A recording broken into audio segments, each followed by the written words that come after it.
平時返工長時間對住電腦，而收工嗰刻你會發覺唔止你對眼，成個人都好攰。有冇諗過點解呢？原來咧真正消耗能量嘅咧係我哋嘅大腦。德國賽斯首度證實咗，當我哋透過鏡片睇嘢，每一絲嘅模糊感都需要我哋嘅大腦去補完，去解碼翻個畫面。而呢個過程其實不斷累積緊我哋所謂嘅認知負荷，亦都係我哋分心容易疲勞嘅元兇。所以睇嘢唔清，唔知對眼，我哋個腦都會好攰。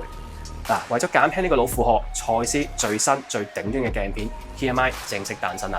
佢打破咗常規，佢結合神經嘅科學咧，將視野嘅清晰度同闊度推到最新嘅極限，目的就係幫我哋大腦慳電。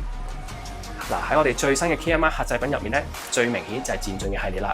鏡片所提供嘅視野闊度同清晰度咧係好誇張㗎，連肉眼都分得出㗎。